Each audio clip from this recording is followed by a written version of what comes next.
வணக்கம் நாம் இன்று பார்க்கக்கூடிய வாசிப்பு யூனிகார்னோட மெசேஜ் தான் பார்க்க போறோம். ஸோ இங்கே பைல் செலெக்ஷனுக்கு 2 பைல்ஸ் எடுத்து வச்சிருக்கேன் 1 2 ஓகேவா. என்னோட வலது பக்கம் இருக்கிறது பைல் நம்பர் 1, என்னோடது இடது பக்கம் இருக்கிறது பைல் நம்பர் 2. இதில் நம்ம நம்பர்ஸ் வச்சு தான் தேர்வு செய்ய போகிறோம். ஸோ உங்களுக்கு எந்த எண் ரொம்ப பிடிச்சிருக்கோ நீங்கள் அதை எடுத்துக்கலாம். ஓகே, ஒற்றைப்படை எண் உங்களுக்கு ரொம்ப பிடிக்கும் அப்படின்னா நீங்கள் பைல் நம்பர் 1 எடுத்துக்கோங்க. இல்லை எனக்கு இரட்டைப்படை எண் தான் ரொம்ப பிடிக்கும் அப்படின்னா நீங்கள் பைல் நம்பர் 2 எடுத்துக்கோங்க. ஓகேவா. நம்ம இப்போ ஃபஸ்ட்டு பார்க்க போகிறது பைல் நம்பர் 1 பார்க்க போகிறோம். இதை அப்புறமா பார்க்கலாம். ஓகேவா, புரிந்ததா? எப்படி இருக்கீங்க எல்லாரும்? நல்லா இருக்கீங்களா? நான் எப்போவுமே சொல்லுவேன், அற்புதங்கள்லாம் நடக்கிறதுக்கு வாய்ப்புகள் மிக மிக குறைவு. நம்மளால் மட்டும்தான் நிறையா விஷயங்கள் நடக்கும் அப்படின்ட்டு. பட் இங்கே ஃபஸ்ட்டு வந்திருக்கிறது யூனிகார்ன் உங்களுக்கு கொடுக்கறது மேஜிக். தெரியுதா? வானத்துலேருந்து ஒரு பெரிய ஒளி, ஒரு வெண்மையான ஒளி உங்கள் மேலே படுது. ஸோ உங்களோட விருப்பங்கள் ஏதாவது நிறைவேற வாய்ப்புகள் மிக அதிகம் அப்படிங்கிறது போல் இந்த அட்டையை கையில் படிக்கும்போது ரெசனேட் ஆகுது. நீங்கள் மேனிஃபெஸ்டேஷன் பண்ணக்கூடிய நபர்களாக இருக்கலாம், ஈர்ப்பு விதி பயிற்சி பண்ணக்கூடிய நபர்களாக இருக்கலாம். அதே போல் அது ரொம்ப சரியாகவும் பண்ணிகிட்டு இருக்க வாய்ப்புகள் இருக்குது. அதனால உங்களுக்கு மிக விருப்பமான ஏதோ ஒரு விஷயம் உங்களை நோக்கி வந்துகிட்டே இருக்கு. ஓகேவா. ஸோ தொடர்ச்சியாக பண்ணுங்க. இல்லை ஏதாவது பிரார்த்தனை புனஸ்காரம் பூஜைகள்னு பண்ணுறீங்களா தெரியல, ஒரு நன்மை உங்களை நாடி வந்து கொண்டிருக்கிறது. ஓகேவா, அது மட்டும் சொல்லலாம். அதே போல் உங்களோட பிறந்த தேதி என்னவா இருக்கலாம்னா 18/24/2/4/1/9. இது உங்களோட பிறந்த தேதியாக இருக்க வாய்ப்புகள் அதிகம். ஓகே, டிக்னிட்டி கண்ணியமான நபர்களாக இருக்க வாய்ப்புகள் இருக்கு. உங்களோட பணி, உங்களோட வேலை செய்யக்கூடிய இடம் எதுவாக இருக்கலாம்னு பார்த்தீங்கன்னா காவல்துறை இருக்கலாம், வழக்கறிஞராக இருக்கலாம், நீதிமன்றத்தில் வேலை புரியும் நபர்களாக நீங்கள் இருந்திருக்கலாம். அதே போல் எழுத்துப்பணி, அரசியலில் அதிக ஈடுபாடு உள்ள நபர்களாக இருக்கலாம், ஆசிரியர்களாக கூட இருக்க சான்சஸ் இருக்குது, மேடை பேச்சாளராக இருக்கலாம். பார்த்தீங்களா, இங்கே ஒருத்தர் நின்றுட்டு எவ்வளோ அழகாக பேசுகிறாங்கன்னு. இந்த பேசுறதுக்கான காரணம் என்னென்னா அவங்களோட ஒழுக்கம், கண்ணியம் இதெல்லாம் இருந்தால் ஒரு உயர்வு நிலைக்கு அவங்க தானாகவே வந்துடுவாங்க. சரியா? ஸோ அது போல தான் இந்த கார்டு படிக்கும்போது நீங்கள் ஒரு கண்ணியம் நிறைந்த நபர்களாக இருக்க நிறையா சான்சஸ் இருக்குது. ஆனால் ஒரே ஒரு விஷயம்தான், இப்போ நம்ம கண்ணியமாக இருக்கோம், ஒழுக்கமாக இருக்கோம்னா நம்ம ஒழுக்கத்துக்கு ஏதாவது சவால் விடக்கூடிய விஷயங்கள் இருக்கும். ஸோ அங்கே கொஞ்சம் கவனமாக இருந்துக்கோங்க அப்படின்ற மாதிரி எனக்கு இந்த கார்டு படிக்கும்போது ரெசனேட் ஆகுது. நம்ம ஒழுக்கம் உடைமை குரலில் படிச்சிருப்போம் இல்லையா, நன்றிக்கு வித்தாகும் நல்லொழுக்கம் தீயொழுக்கம் என்றும் இடும்பை தரும். ஸோ ஏதாவது தவறை நம்ம செஞ்சுட்டோன்னா நமக்கு ஒரு துன்பம் சேரவும் வாய்ப்புகள் இருக்குது. ஸோ அங்கே பார்த்துக்கோங்க. ஓகேவா, ஏதாவது தவறு செய்கிற மாதிரி மனசுக்குள்ளே ஒரு விஷயங்கள் ஓடிட்டு இருக்குன்னா எந்த தவறுமே செய்யாதீங்க. ஏன்னா இது வரைக்கும் நீங்கள் நிறைய விஷயங்கள் சேர்த்து வச்சுருப்பீங்கல்ல. ஸோ நல்லவங்களாக இருக்கிறது தான் கஷ்டம். கெட்டவங்கன்னு பேர் எடுக்கிறது ஒரு நிமிஷத்தில் எடுத்துகிட்டு போயிடலாம். ஸோ உங்களோட ஒழுக்கத்துக்கு கெடுக்கிற விஷயங்கள் ஏதாவது இருந்ததுன்னா தூக்கி தூரமாக போட்டுருங்க அப்படிங்கிறது போல இருக்குது. இது வரைக்கும் உங்களோட பேச்சுக்கள் எடுப்படலை அப்படின்னா வேலை சார்ந்து இருக்கலாம், இல்லை குடும்பம் சார்ந்து இருக்கலாம் அப்படின்ற மாதிரி இருக்கு. எதுவாக இருந்தாலும் சரி, இனி உங்களோட வார்த்தைகள் ஒவ்வொன்றுக்கும் ஒரு மரியாதை கிடைக்க வாய்ப்புகள் இருக்கு, முன்னுரிமை கொடுக்கவும் வாய்ப்புகள் இருக்கு. ஸோ உங்களோட கண்ணியம் உங்களோட ஒழுக்கத்தில் தான் இருக்கு. ஸோ அதை பார்த்துக்கோங்க, வேற ஒன்றுமே கிடையாது. சரியா? நிறைய நல்ல விஷயங்கள் நான் சொன்ன மாதிரி மேஜிக் அற்புதங்கள் நடக்கவும் வாய்ப்புகள் இருக்கு. உங்களோட நேர்மைக்கு தான் இந்த யூனிகார்ன் உங்கள் பக்கத்துலேயே இருக்கு. பார்த்தீங்களா, இங்கே தெரியுதா? இது ஒரு தெய்வ சக்தியாக நம்ம எடுத்துக்கலாம், இந்த பிரபஞ்சமாக எடுத்துக்கலாம். நம்ம எவ்வளோ சிறந்த நபர்களாக இருக்கோம் அப்படின்னா அவ்வளோ நம்ம இந்த பிரபஞ்சத்து கூட ஒன்றிணைந்து இருக்கும். நல்லா இருக்கு. அதே போல் நண்பர்களிடமிருந்து அழைப்பு வர வாய்ப்புகள் இருக்குது. இல்லை நீங்கள் யாராவது உங்கள் நண்பர்களுக்கு தொலைபேசியில் தொடர்பு கொள்ளலாம், இல்லை ஏதாவது ஒரு குட் நியூஸ் உங்களுக்கு தொலைபேசி வாயிலாம் வர சான்சஸ் இருக்குது. அதே போல் இங்கே பார்த்தீங்களா டாகி டான் இருக்கான், கேட் இருக்குது. ஸோ உங்கள் வீட்டில் டாக் இருக்குது, கேட் இருக்குது அப்படின்னா ஒரு அதிர்ஷ்டம் நிறைந்த நபர் தான் நீங்கள். அவங்கெல்லாம் ஆரோக்கியமாக சந்தோஷமாக மகிழ்ச்சியாக இருக்காங்க அப்படின்னாலே உங்களுக்கு உங்களோட வீட்டில் அந்த ஒரு எனர்ஜி நல்லா இருக்குது அப்படின்ற அர்த்தம். ஓகேவா? ஸோ தொலைபேசி வழியாக ஏதோ ஒரு நற்செய்தி வர வாய்ப்புகள் இருக்குது. வேலை சார்ந்து இருக்கலாம், உறவு சார்ந்து இருக்கலாம், இல்லை எங்கேயாவது வெளியிடங்களுக்கு போகலாம் அப்படின்றது போல் ஏதாவது ஒரு திட்டங்கள் இருக்கலாம், சுற்றுலா சார்ந்து இருக்கலாம், இல்லை ஏதோ ஒரு விசேஷத்துக்காக ஒரு அழைப்பு கொடுக்கறதா இருக்கலாம். ஏதோ ஒரு நற்செய்தி உங்களுக்கு தொலைபேசியில் வர சான்சஸ் இருக்குது. பர்த் பிறப்பு யாராவது உண்டாகி இருக்கலாம், கருவுற்று இருக்கலாம். இந்த கருவுற்று இருப்பதுங்கிறது தாய் பெண்மை மட்டும் கிடையாது. இது எப்படின்னா ஃபர்ஸ்ட் நம்ம டாகி டான் கேட்டெல்லாம் பார்த்தோம் இல்லையா, ஸோ அவங்க கூட இருக்கலாம், கன்சீவாக இருக்க நிறையா சான்சஸ் இருக்குது. ஏதோ ஒரு குட்டி பாப்பா உங்கள் வீட்டில் புதுசாக வர வாய்ப்புகள் இருக்குது. அப்படி இல்லைன்னா நியூ ப்ராஜெக்ட்ஸ் ஏதாவது நீங்கள் சைன் பண்ணலாம், இல்லை புது வேலைக்காக முயற்சி பண்ணுறீங்க அப்படின்னா உங்களுக்கு HR போல் உங்களுக்கு தகுந்த மாதிரி எனக்கு மனசுக்கு பிடிச்ச ஒரு வேலை கிடைச்சா நல்லா இருக்கும்னு நினைப்பீங்க இல்லையா, அது போல கிடைக்கிறதுக்கும் வாய்ப்புகள் இருக்கு. இல்லை புது முயற்சிகள் ஏதாவது எடுக்கிறீங்க அப்படின்னா அது எல்லாமே வந்து சிறப்பாக போகிறதுக்கு வாய்ப்புகள் ரொம்ப ரொம்ப ரொம்ப அதிகமாக இருக்கு. இந்த கார்டு ஒன்னொன்னு பிடிக்கும்போது எப்படி இருக்குன்னா, ஒரு என்ன சொல்றது, ஒரு ஒழுக்கம் நிறைந்த நபர். அந்த என்னவோ தெரியல, ஒழுக்கம்னே வந்துட்டு இருக்கு எனக்கு இந்த கார்டு எடுத்ததுல இருந்து. டிக்னிட்டின்னு தான் வந்துச்சு. கண்ணியோடைய நபர்களா இருப்பீங்க. ஒரு சாலை விதியில கூட இதுனா இதுதான் அப்படிங்கிற மாதிரியான இருக்கும். ஆனா நம்ம இவ்வளோ கரெக்டா இருக்கும்போது தான் எங்கேயாவது ஒரு சின்ன தவறு பண்ணி மொத்தமா சரிஞ்சு போற மாதிரி இருக்கும். அங்க மட்டும் பார்த்துக்கோங்க. தீயோர்களின் பார்வை படாம பார்த்துக்கோங்க. மனசு அலைப்பாய விடாம பார்த்துக்கோங்க. ஏன்னா நம்ம எப்போ சரிக்க விழுவோம் சில பேர் காத்துட்டு இருப்பாங்க. ஸோ அவங்க வாய்க்கெல்லாம் அவல் கொடுத்த மாதிரி இருக்கக்கூடாது. அது மட்டும் கேர்ஃபுல்லாக இருந்துக்கோங்க. மனசஞ்சலங்கள் ஏதாவது இருந்தால் அதெல்லாம் என்ன ஏதுன்னு பார்த்துக்கோங்க. சமூகம் சார்ந்து உங்களோட பார்வை ரொம்ப சிறப்பான பார்வையாக இருக்கு. ஓகே, தலைமை ஏற்று நடத்தக்கூடிய நபர்களாக இருக்கலாம். ஒரு ஏற்றத்தாழ்வு இல்லாமல் சரிசமமாக அனைவரையும் நடத்தக்கூடிய நபர்களாக இருக்க நிறைய வாய்ப்புகள் இருக்கு. அதனால்தான் உங்களோட வார்த்தைக்கு வந்து ஒரு மரியாதை உண்டு அப்படிங்கிறது போல இந்த கார்டை படிக்கும்போது ரெசனேட் ஆச்சு. சரியா, அந்த எல்லாமே சரி.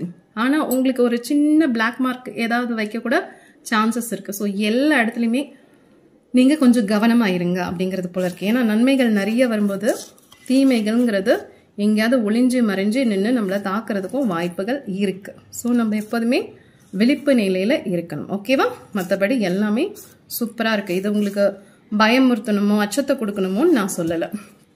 கவனத்தை கொடுங்க. ஓகே, உங்களை சுற்றி இருக்கிற ஒவ்வொரு விஷயத்தையும் நீங்கள் கவனத்தை கொடுங்க. இது நம்ம தலைவர் பாடுவார் இல்லையா, நானே இட்டால் அப்படின்றது போல் இந்த கார்டில் ரெசனேட் ஆகுது எனக்கு. ஸோ அது போல தான் உங்களுக்கான ஒரு உலகம் இருக்கும் இல்லையா, அங்கே நான் ராஜாவோ ராணியாவோ சிறந்து விளங்கணுன்ற ஆசைகள் இருக்கலாம். எல்லாம் சரி, ஆனால் அதே நேரம் நம்ம கவனமாகவும் இருக்கணும். உங்களுக்கு புது ப்ராஜெக்ட் இல்லை புதுசாக சில விஷயங்கள் பண்ணணுன்ற ஆசைகள் இருக்கலாம், குறிக்கோள் இருக்கலாம், லட்சியம் இருக்கலாம். எதுவாக இருந்தாலும் சரி அதை நோக்கி நீங்கள் போய்கிட்டே இருங்க. ஓகே, சில தடைகள் வருதுன்னா அந்த தடைகளையும் தாண்டி போங்க. எவ்வளோ முடியுமோ முயற்சி எடுத்துக்கிட்டு போயிட்டே இருங்க. கண்டிப்பாக அது ஒரு நாள் வெற்றியை கொண்டு வந்து சேர்க்கும். ஓகேவா, பட் மேஜிக்னு வந்திருக்கு. சில நேரங்களில் அது நம்மளுக்கு உடனடியாக கூட பலன்கள் கிடைக்க வாய்ப்புகள் இருக்கு. சரியா, ஸோ அந்த கார்டுங்கிறது உங்களுக்கு யூனிக்கான் ரொம்ப அழகான கார்ட்ஸ் தான் எடுத்து கொடுத்துருக்கு. தொலைபேசியில் நற்செய்தி வரவும் சான்சஸ் இருக்கு. நான் சொன்ன மாதிரி ஈர்ப்பு விதி பயிற்சி பண்ணுறீங்கன்னா கரெக்டாக பண்ணுங்க. உங்களுக்கான விஷயங்கள் உங்களை நாடி ஓடி வரும். ஓகேவா, வாழ்த்துக்கள், பாய். வணக்கம். பாயல் நம்பர் 2 தேர்வு செய்தவர்களுக்கான யூனிகான் மெசேஜஸ் என்னென்னு பார்க்கலாம். ஓகே, எப்படி இருக்கீங்க? பலன் வச்சோம், நல்லா இருக்கீங்களா? உங்களோட பிறந்த தேதி எதுவாக இருக்கலாம் அப்படின்னா 4, 15, 6, 9, 27, 3, 24, 2 இது வந்து உங்களோட பிறந்த தேதியாக இருக்க வாய்ப்புகள் அதிகம் அப்படிங்கிறது போல இருக்கு. அதே போல் பலன் வச்சோம், எதுக்கு இவ்வளோ சோகம், தலையில் கை வச்சு உட்காந்துட்டு இருக்கீங்க பாருங்க, தெரியுதா? ஆனால் பாருங்க, பிரபஞ்சம்ன்றது அந்த யூனிகான் வந்து உங்களை இந்த வாசலுக்கு வெளியில் நின்று எட்டி பார்த்துட்ருக்கு. எதுக்கு இவ்வளோ சோகமாக நீ இருக்க அப்படின்னு அது வருத்தத்தோடு பார்த்துட்ருக்கு. சரியா, எனக்கு தெரிஞ்சு இது பணம் சார்ந்த பிரச்சனையாக இருக்கலாம், உறவு சார்ந்த பிரச்சனையாக இருக்கலாம். பணம் சார்ந்த பிரச்சனைனா நீங்கள் அந்த டேபிளோட கார்னரில் பார்த்தீங்கன்னா தெரியும், இங்கே 3 நாணயங்கள் இருக்குது இல்லையா? எஸ், அங்கே தான் இருக்குது. ஸோ வேலை சார்ந்த பிரச்சனை இருக்கலாம், இல்லை வேலை தேடிட்டு இருக்க நபர்களாக இருக்கலாம், இல்லை கடன் சார்ந்த பிரச்சனைகள் ஏதாவது இருக்கலாம். எதுவாக இருந்தாலும் நம்ம இப்போ உங்களை சுற்றி 10 விஷயங்கள் இருக்குது அப்படின்னா அதில் 8 விஷயங்கள் ரொம்ப சோதனையான விஷயங்களா இருக்கலாம். பட் இருக்கிற 2 விஷயம் வந்து நல்லதாக இருக்கலாம். சரியா, ஸோ பிரபஞ்சம் கொடுக்குற ஒரு விஷயம், நீ நல்லதில் உன்னோட கவனத்தை வை. ஓகே, குறைகளையே பார்த்துட்டு இருந்தீங்கன்னா குறைகள் தான் அதிகமாகும். ஸோ நிறைவாக இருக்கிற அந்த 2 விஷயத்தை நீங்கள் பார்த்தீங்கன்னா இன்னைக்கு 2ஆக இருக்குது, நாளைக்கு 4ஆக மாறும், 4ஆக இருக்குது 6ஆக மாறும், 6ஆக இருக்குது 8, 10ன்னு மாறக்கூடிய வாய்ப்புகள் இருக்குது. உங்களோட பணமும் அப்படி தான். சரியா, பன்மடங்காக வரக்கூட சான்சஸ் இருக்குது. நல்ல ஒரு வேலை கிடைக்கும் வாய்ப்புகள் இருக்குது. இன்னைக்கு எதை நீங்கள் சோதனைன்னு நினைக்கிறீங்களோ அது சாதனையாக மாறக்கூட வாய்ப்புகள் இருக்குது. ஆனால் இப்படி தலையில் கையை வச்சுட்டு மட்டும் உட்காராதீங்க, அது நல்லாவே இல்லை. சரியா, அதே போல் மேரி மாதா வந்திருக்காங்க, தெரியுதா? கிளியராக தெரியலன்னு நினைக்கிறேன். இப்போ தெரியுதா? எஸ். ஸோ தாயுள்ளம் படைத்த நபராக நீங்கள் கூட இருக்கலாம். நீங்கள் ஒரு ஆண் பார்த்துட்ருக்கீங்கன்னா உங்களுக்குள்ள ஒரு பெண்மை இருக்கலாம். எஸ், இருக்க வாய்ப்புகள் இருக்குது. அதே போல் உங்களோட தாய் அவங்க ஒரு ஏஞ்சலாக இருக்கவும் சான்சஸ் இருக்குது. இல்லைனா உங்களோட பெண் குழந்தைங்கள் ஒரு ஏஞ்சலாக இருக்க சான்சஸ் இருக்குது. ஒரு பெண்மை எனர்ஜி வந்து உங்களுக்கு ரொம்ப சப்போர்ட்டிவாக இருக்க வாய்ப்புகள் இருக்குது. உங்களோட நலனில் வந்து அவங்க அதிக அக்கறை காட்டக்கூடிய நபர்களாக இருக்கலாம். இல்லைன்னா நீங்கள் தேவி உபாசகர் இருக்க சான்சஸ் இருக்குது. அம்பாலை வழிபடக்கூடிய நபர்களாகவும் இருப்பீங்க அப்படிங்கிறது போல இருக்கு. சக்தி படைத்த நபராக இருக்க நிறைய வாய்ப்புகள் இருக்குது. ஸோ உங்களுக்குள்ள ஒரு சக்தி இருக்கான்னு கேட்டால் ஆமாம், இது வந்து உங்களுக்குள்ள இருக்க சக்தி தான். இப்போ நீங்கள் எதை பெண்ணாக இருக்கீங்கன்னா கேட்கவே வேண்டாம், உங்களுக்கு நீங்களே தான் துணை. நான் சொன்ன மாதிரி இந்த பிரச்சனைகள் உங்களை சுற்றி இருக்குன்னா அதுலேருந்து உங்களால் மட்டுமே உங்களை மீட்டு எடுத்துக்க முடியும். இல்லை நீங்கள் ஒரு ஆணாக இருக்கீங்கன்னா உங்களுக்குள்ள ஒரு தெய்வம் இருக்குது. நான் சொன்ன மாதிரி அது ஒரு சக்தியாக இருக்கலாம், இல்லைன்னா மேரி மாதாவாக இருக்கலாம், நீங்கள் வேளாங்கண்ணிக்கு போய் தொடர்ச்சியாக வழிபடக்கூடிய நபர்களாக இருக்கலாம். ஸோ உங்கள் அம்மா இப்போ இருக்காங்கன்னா அவங்களோட ஆசீர்வாதம் உங்களுக்கு பூரணமாக இருக்கலாம். இல்லை அவங்க இல்லை தவறிட்டாங்க அப்படின்னா அவங்க ஒரு தேவதையாக இருந்து உங்களை அவங்களோட வழிகாட்டுதல் உங்களுக்கு எப்போவுமே இருக்குங்க. ஸோ யாருமே எனக்கு இல்லை அப்படின்னு இந்த மாதிரி தலையில் கை வச்சுட்டு உட்காராதீங்க. ஏதோ ஒரு எனர்ஜி உங்களை வழி நடத்த தான் காத்துட்ருக்கு, அது வழி நடத்திக்கிட்டும் இருக்கு. ஓகேவா? அதே போல் உங்களோட உள் உணர்வு, உங்களோட இன்ட்யூஷன், அதுவும் உங்களை வழி நடத்தும். சரியா? ஸோ உங்களோட உள்ளுணர்வின் வழிப்படி நீங்கள் நடந்தீங்கனாலே போதும், பாதி பிரச்சனை உங்களை விட்டு ஓடிடும். சரியா? உள் ஞானம் பொருந்திய நபராக இருக்கும் சான்சஸ் இருக்குது. நம்ம நினச்சிட்டு இருக்கோம் வெளியில் மட்டும்தான் பிரபஞ்சம் இருக்குன்னு. இல்லை, நமக்குள்ள ஒரு பிரபஞ்சம் இருக்குது. நீங்கள் நல்லா பாருங்கள், அந்த மனிதரோட கையில் வந்து ஒரு தங்க நிற பந்து போல் இருக்கும். ஆனால் அது அவர் கையில் தொடலை. ஓகே, இது வந்து அவரோட உள் ஞானம், அவரோட ஆற்றலின் பேரில் வந்து அவர் அந்த பந்தை உருவாக்கியிருக்கார். அவர் ஏன் உருவாக்கியிருக்காரு? அவரோட ஆற்றல் பெருகுவதற்காக, அவருக்கு வேணுங்கிற விஷயத்த அவர் அடையணும்னு சொல்லி உருவாக்கியிருக்கார். அதே போல தான் இப்போ நீங்கள் பால் நம்பர் 2 எடுத்திருக்கீங்கன்னா உங்களோட ஆற்றலின் படி தான், உங்களோட எண்ணத்தின் படி தான் உங்கள் வாழ்க்கையை நீங்கள் சீர்தூக்கி அமைச்சிக்க முடியும். ஓகே, இதை இன்னும் எளிதாக சொல்லணும்னா, நீங்கள் எதுவாக உங்களை நினச்சிக்கிறீங்களோ, உங்களை பாவிச்சுக்கிறீங்களோ அதுவாகவே நீங்கள் மாறுறீங்க. ஓகே, உங்களை ஒரு சக்தி நிறைந்த நபராக, தன்னம்பிக்கையுள்ள நபராக, வெற்றியாளராக நினச்சிங்கன்னா நீங்கள் வெற்றி பெறக்கூடிய நபராக மாறிடுவீங்க. நீங்கள் ஒரு மாதிரி தயங்கிக்கிட்ட, நான் சொன்னேன் இல்லை, இந்த மாதிரி சோகமாக தலையில் கை வச்சுட்டு இருந்தீங்கன்னா இப்படி சோதனை காலம்னு உட்காந்துட்டே இருக்க வேண்டியதுதான். அப்படியெல்லாம் கிடையாது, வாழ்க்கையில் சாதிக்க வேண்டிய காலகட்டமும் வரும். சரியா? ஸோ உங்களோட பிளான் என்ன, உங்களோட குறிக்கோள் என்ன, லட்சியம் என்ன, அதை நோக்கி நீங்கள் பயணப்படுங்க. அதே போல் உங்களோட சாய்ஸ், உங்களோட தேர்வு செய்யும் முறை தெரியுதா? அது